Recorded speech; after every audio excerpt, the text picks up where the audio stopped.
ये ग ताई, मी तुला म्हटलं होतं ना, आता नरसिंहाच्या लग्नात मीच लक्ष घालते म्हणून. अहिल्यानं मुलगी आणलेली त्यांनी परस्पर परतवून लावली. आता मी अहिल्याला सांगितले दुसरी मुलगी बघायला.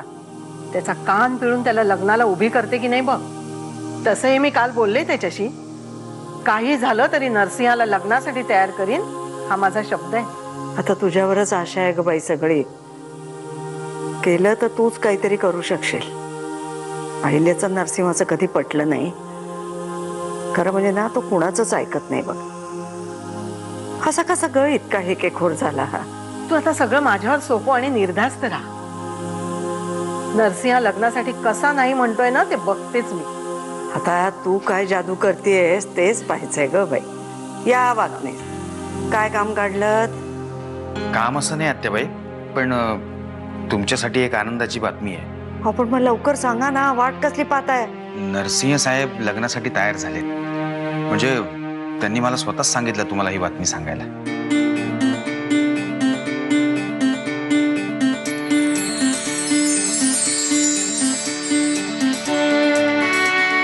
काय सांगताय का वागणेस?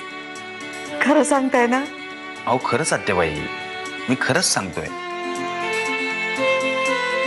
फक्त साहेबांचा एवढाच आग्रह आहे की मुलगी सुशील, चांगल्या स्वभावाची आणि आपल्या घराला साजेशी अशी हवी. बाकी त्यांच्या काही फारशा अटी नाहीये. शेवटी पांडुरंगाने ऐकली माझी प्रार्थना. आता मात्र पंढरपूरला एकदा जाऊन यायला पाहिजे. हा नरसिंहाची मनस्थिती समजू शकते ग मला. नर्मदावर फार प्रेम होतं त्याचं. ती अशी अचानक गेली, काय करेल बिचारा. पण आता नवीन बायको आली ना की जरा स्थिरस्थावर होईल बघ. शांत होईल मन त्याचं. मग रामावतीच्या हॉटेलकडे अगदी व्यवस्थित लक्ष देईल बघतो. पण वाकनीस, तुम्ही सांगताय ते खरं आहे ना? नाही म्हणजे नरसिंहाशी तसं स्पष्टपणे बोलणं झालंय ना तुमचं? अगदी व्यवस्थित बोलणं झालंय. साहेबांनी स्वतःच सांगितलंय मला हे. म्हणजे मी त्यांना काही विचारलं नाही कारण वगैरे, पण साहेब तयार झालेत हेच आपल्यासाठी पुरेसं आहे नाही?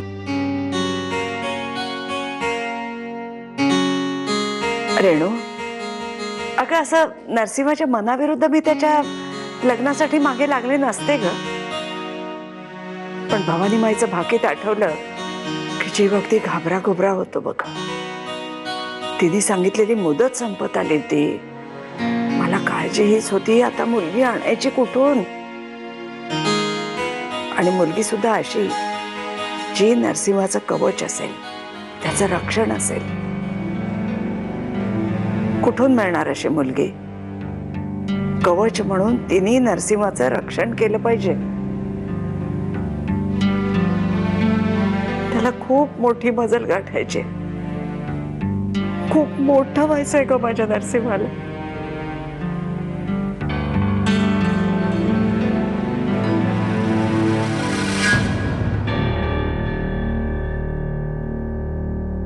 या सगळ्यावर एकच मार्ग आहे, तो म्हणजे तुमच्यासारखीच एखादी दुसरी स्त्री या घरामध्ये येणं.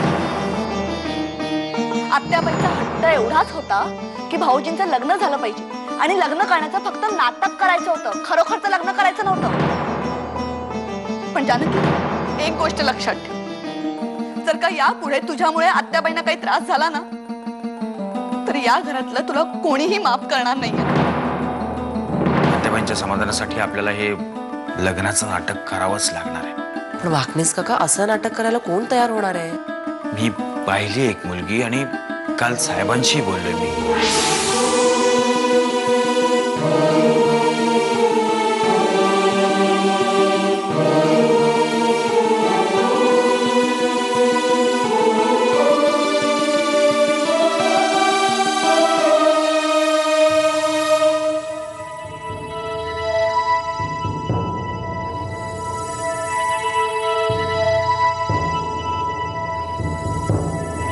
जानकी, काय ग, कसला विचार करतेस एवढा? काही नाही. चल ना बाजारात जाऊ ना, थोडी खरेदी करूयात, भाजी वगैरे. जानकी, विषय टाळू नकोस. काय झालंय?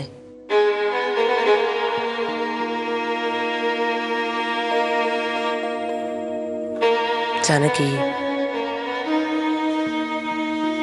नाही बघ, तुझी मनस्थिती मी सध्या समजू शकते ग. म्हणजे खोटा खोटा का असेना, पण बाबांनी दुसऱ्या लग्नाचा निर्णय घेतलाय. आणि नाही म्हटलं तरी तुला त्याचा त्रास होतच असेल ना. हे बघ, मला माहिती आहे सांगणं खूप सोपं असतं, पण तरी सुद्धा एक गोष्ट लक्षात ठेव, बाबा फक्त तुझे आहेत. तुझं कुंकू तुझ्यापासून कोणीही हिरावून घेऊ शकत नाही. जानकी, बाबांचंही तुझ्यावर तेवढंच प्रेम आहे, खरंच. तुला आठवतंय, मध्यंतरी तुम्हा दोघांमध्ये खूप गैरसमज झाले होते. तेव्हा बाबा किती अस्वस्थ असायचे ना, ते मी पाहिलंय. एक रात्र सुद्धा धड झोपू शकले नसतील ते.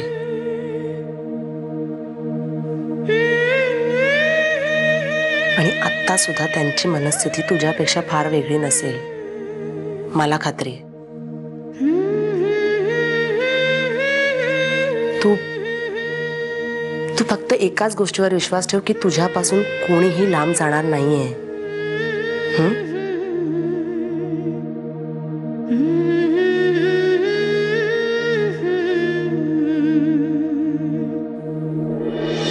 म्हणजे आता वाकणीसांनी यात लक्ष घातलंय, म्हणजे नक्कीच काहीतरी वेगळा प्लॅन असणार त्यांचा. कसला प्लॅन? वाकणीसांचे प्रताप तुम्हाला माहिती नाही.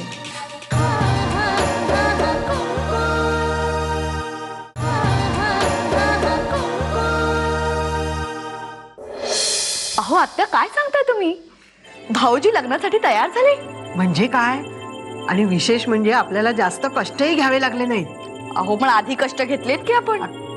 आत्याबाईंची आघाडी तुम्ही सांभाळली होती, जानकी आणि भाऊजींची आघाडी मी सांभाळत होते. सुगंधा काना त्यांच्यापर्यंत प्रयत्न करत होते आणि कानाने एक मुलगीही आणली होती. पण मध्येच भाऊजींनी मोडता घातला म्हणून, नाही तर सगळं व्यवस्थित झालं असतं. पण मला काय वाटतं, या सगळ्याचा परिणाम झाला असेल कदाचित. कसं का होईना, आपलं काम होणार आहे ना, मग झालं तर. आता एकदा नरसिंहाचं लग्न होऊन जाऊ दे, मग बघच तू, तांदळातून खडा जसा बाजूला काढतात ना, तसं जानकीला या घरातून बाहेर काढते की नाही मी. बरं आत्या, मला हे सांगा, तुम्हाला ही आनंदाची बातमी दिली कोण? अगं, तो नरसिंहाच्या मागे मागे सारखा फिरत असतो तो, काय ना त्याचा पिये वाकणीस. दुसरं कोण सांगणार? त्यानंच सांगितलं. पण आपल्यासाठी ही आनंदाची बातमी आहे ना, मग झालं तर. सुंठी वाचून खोकला गेलाय. सुंठी वाचून खोकला गेला नाही तर आपल्यालाच पुढे जाऊन ठसका लागणार आहे. म्हणजे आता वाकणीसांनी यात लक्ष घातलंय, म्हणजे नक्कीच काहीतरी वेगळा प्लॅन असणार त्यांचा. कसला प्लॅन? आत्या, वाकणीसांचे प्रताप तुम्हाला माहिती नाही. या लग्नाच्या प्रकरणात जरा जास्तच लक्ष घालताय. साधा सुद्धा माणूस नाहीये तो. सापाला बिळातून बाहेर काढायचं तंत्र त्या वाकणीसला चांगलंच माहिती. त्यामुळे त्याच्यापासून सावध राहिलंच पाहिजे.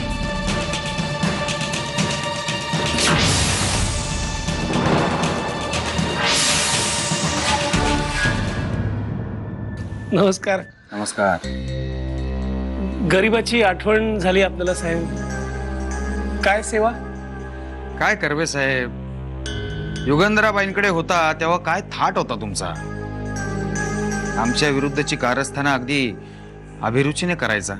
कशाला उगाच मेलेल्या माणसाला मारताय? हवं तर आयुष्यभर तुमच्याकडे चाकरी करतो साहेब, तुमच्या पायाशी पडून राहतो. कृपा करून अशी थट्टा करू नका. काही महत्वाचं काम होतं? काम महत्वाचं आहे म्हणून तर या अशा ठिकाणी बोलवलं ना. त्या दिवशी त्या इन्शुरन्स ऑफिस मध्ये आपण भेटलो होतो, त्यावेळेला तुमच्याबरोबर तुमची भाची होती.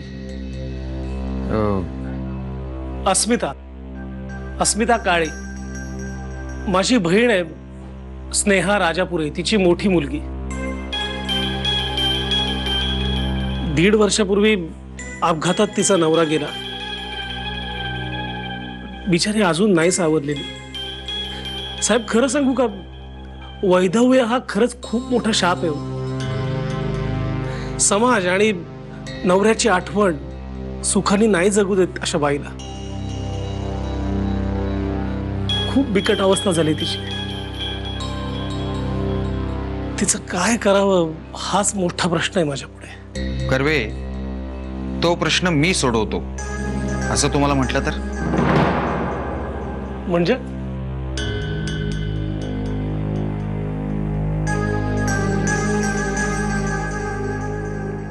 सध्या काय करते ती? कोण? अस्मिता हा. मन रमवण्यासाठी काही बाई करत असते. झालं, शिकलेली आहे, हुशार आहे, पण विधवा बाईला कोण समजून घेईल ना. फक्त 1.5 वर्ष झालं होतं लग्नाला साहेब. तुम्हाला सांगतो, गेल्या काही दिवसात अख्ख्या कुटुंबाचेच ग्रह फिरले तो आमचे. माझ्या भाऊजींची म्हणजे मिलिंद राजापुरेंची छोटीशी फॅक्टरी होती पावडर कोटिंगची. एका रात्री त्या फॅक्टरीला आग लागली आणि सगळं आयुष्यच खाक होऊन गेलं. जे काही कमावलं होतं ते सगळं त्या आगीतच स्वाहा झालं. नंतर काही दिवसांनी थोरल्या लेकीचा नवरा गेला. 7.5 चालू झाली म्हणा ना. अशी 7.5 कधी बघितली नव्हती आणि कधी अनुभवली सुद्धा नव्हती. आमच्या अख्ख्या कुटुंबाचे ग्रह पार फिरून गेले हो. एक छोटासा बंगला होता तो सुद्धा विकावा लागला. तो विकून मग एका छोट्याशा घरात राहायला आलो. मग त्या मुलीचं पुन्हा लग्न करून देण्याचा काही विचार केलाय का? कर्वे, तुमच्या भाचीसाठी स्थळ घेऊन आलोय मी. जानकी नको वाढूस, मी घेईन. तू बस बघूया आमच्या बरोबर जेवायला. नाही नको, मी स्वयंपाकघरात बसेन. काय वेडेपणा जानकी, किती दिवस हे नाटक करणार आहोत आपण. बस बघूया जेवायला. नाही, तुम्ही समजून घ्या. मी नरसिंहा, ए नरसिंहा, कुठं आहेस रे? अरे वा, जेवण का चालली आहेत? चालू दे चालू दे. काय आता मी, तू अशी उठून का आलीस इथे? अरे हो हो, वाकणीस आले होते रे खोलीत. आनंदाची बातमी कळली, बरं वाटलं. काय बळ आलंय बघ मला म्हातारीला ते. पण एवढी आनंदाची बातमी अशी उशिरा का दिलीस रे? असू दे, आनंदाची बातमी दिलीस ना, हेच खूप आहे. हो का नाही का? जानकी, तुला सुद्धा घेऊया बरं का या लग्नाला साडी आपण. हा, आता उद्या सकाळी स्वयंपाकघरात जाऊन आधी मी शिरा करणार आहे. मला कोणी काही बोलायचं नाही, आधीच सांगते. तोंड गोड करायला नको याच. म्हणजे मुलगी नाहीये मिळाली अजून, पण ठीक आहे, ती मिळेल की. सगळ्यांनी शोधायचं म्हटल्यावर मिळेल मुलगी, हो की नाही? अगं तू सुद्धा बघ की तुझ्या माहितीतली कोणी आहे का रमावतीची? असलं तर भेटव, आण तिला इथे. हा, बघू आपण. आपल्याला काय, चांगली शालीन सुसंस्कृत मुलगी पाहिजे, एवढंच आहे, हो का नाही? हा, बरं का नरसिंहा, फक्त मुलगी बघताना नाही. तू बोलू नकोस. तू बस इथे. अरे तसं नाही, काय बस आधी. असं नाही काही झालं मला. अरे पाणी पी. अरे आणि का आलीस तू उठून खोलीतून? चल चल, तुझं जेवण घेऊन येईन कोणीतरी. तू चल बघू. असं नाही. तू चल. अरे आनंद झाला तर सांगायला नको का तुम्हाला? पण हे बघ, उद्याचा शिरा मात्र मीच करणार आहे. हा, सांगून ठेवते. आणि सांगून ठेव, स्वयंपाकघरात उगीच कोणी लुडबुड करायची नाही, मला त्रास द्यायचा नाही, कळलं ना? जानकी, कोणासाठी ताट वाढतेस तू? आत्याबाईंसाठी. पाहिलं नाहीस किती खुश होत्या त्या? आता तरी जेवतील. मी जेवण देऊन येते त्यांना.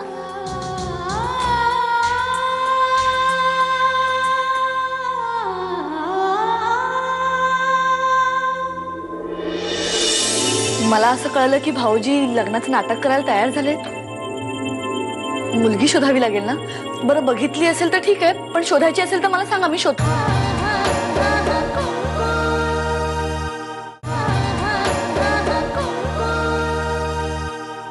अमृता, म्हणजे शेवटी दादा लग्नाला तयार झालाय तर कसा काय तयार झालाय देव जाणे. का त्याच्या डोक्यात अजून काही वेगळं चालू आहे? हे रे, वाकणीस काकांनीच काल समजावलंय त्यांना. इनफॅक्ट काल आम्ही सगळे त्याच विषयावर बोलत होतो. खरं तर बाबा तयारच होत नव्हते, पण नंतर झाले कसे बसे. काका, आत्याजीने खरंच सगळी प्रॉपर्टी सुगंधाच्या नावावर करायचं म्हटलं तर प्रॉब्लेम होईल रे. तुम्ही कशाला काळजी करताय? तुम्हाला मी 1000 वेळा सांगितलंय, आत्याने केलीच तर ती तिची प्रॉपर्टी सुमित्राच्या नावावर करणार आहे, सुगंधाच्या नाही. आणि सुमित्रा आहे का आता? आणि सुगंधाने कितीही मनात आणलं तरी ती तिच्या नावावरती ह्या सुमित्राची प्रॉपर्टी करू शकणार नाही. हा, तसं असेल तर ठीकच आहे, पण तरी सुद्धा आत्याजीच्या समाधानासाठी हे नाटक करावंच लागणार आहे ना. मला तर जानकीची काळजी वाटते. म्हणजे नाही म्हटलं तरी तिच्या मनाची घालमेल होतच असेल ना रे. बघ ना, आता ती घरात नोकरासारखी वावरणार आणि खोटं खोटं का असे ना, पण बाबांची बायको बनून जी मुलगी येईल ना, ती तोऱ्यात वावरत असेल घरात. म्हणजे किती ऑड होईल रे सिच्युएशन. काही नाही, या सगळ्यामध्ये आपण जानकीला शक्य आहे तेवढा सपोर्ट करत राहायचं, तिला एकटं पडू द्यायचं नाही. हे नाटक जितक्या लवकरात लवकर संपेल ना तितकं बरं. अहो, मला असं कळलं की भाऊजी लग्नाचं नाटक करायला तयार झाले. मुलगी शोधावी लागेल ना? बरं, बघितली असेल तर ठीक आहे, पण शोधायची असेल तर मला सांगा, मी शोधते. नाही, नको. आपण गेल्या वेळेला जी मुलगी आणली होती ती कशी होती, तिची पार्श्वभूमी काय होती, हे सगळं कळलंय मला. त्यामुळे आता ह्या वेळेला आपण कष्ट घेतले नाहीत तर जास्त बरं, उपकार होतील आमच्यावर. मी जी मुलगी शोधली होती ती चांगलीच होती. उगाच मला काही बोलू नका. आणि वाकणीसांनी त्यांना पळवून लावलं धमक्या देऊन, त्याला मी काय करणार? वाकणीसाने केलं ते बरोबरच केलं अहिल्या. ज्या मुलीची आपल्या घराचा उंबरठा चढायची लायकी नाही, अशा मुलीला तू आपल्या घराची मोठी सून करायला निघाली होतीस. मी जे काही करत होते ते आत्याबाईंच्या काळजीपोटी करत होते. पोट तिडकीने मदत करायला गेले तर तुम्ही मलाच दोष देताय. हो, दोष देतोय, कारण ज्या वेळेला तू अशी काहीतरी मदत करायला गेलीस ना, तेव्हा नेमकी काहीतरी गडबड झाली नाही का अहिल्या? कारण ती जी मदत असते ना, ती सगळ्यांच्या हिताची नसते, फक्त स्वतःच्या हिताची असते. बरोबर ना? आणि एक महत्वाची गोष्ट नक्की लक्षात ठेव, आपण हे जे करतोय ना, हे दादाचं खरं लग्न नाहीये. दादाच्या लग्नाचं फक्त नाटक आहे. हो, मला माहितीये आपण भाऊजींच्या लग्नाचं नाटक करतोय, पण नाटक जरी करत असलो तरी मुलगी तोलामोलाचीच आणायला हवी ना. रमावतीतली एखादी अशिक्षित मुलगी आणली नाही म्हणजे झालं.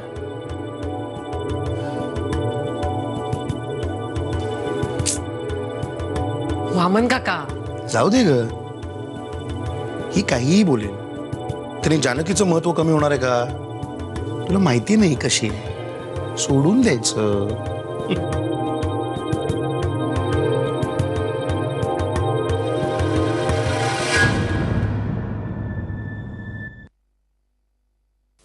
नरसिंहा, ये ना रेणू आत्या, ये.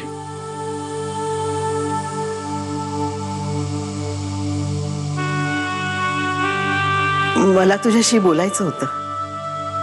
बोल ना, बस की.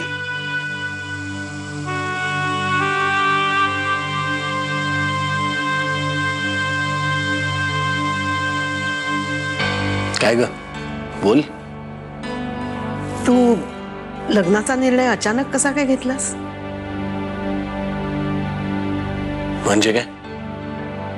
नाही, म्हणजे मला काय विचारायचंय ते तुझ्या लक्षात आलंच असेल. इतके दिवस मी तुला लग्नासाठी आग्रह करत होते तेव्हा तू विचारच केला नाहीस, आणि मग आज अचानक कसा काय निर्णय घेतलास?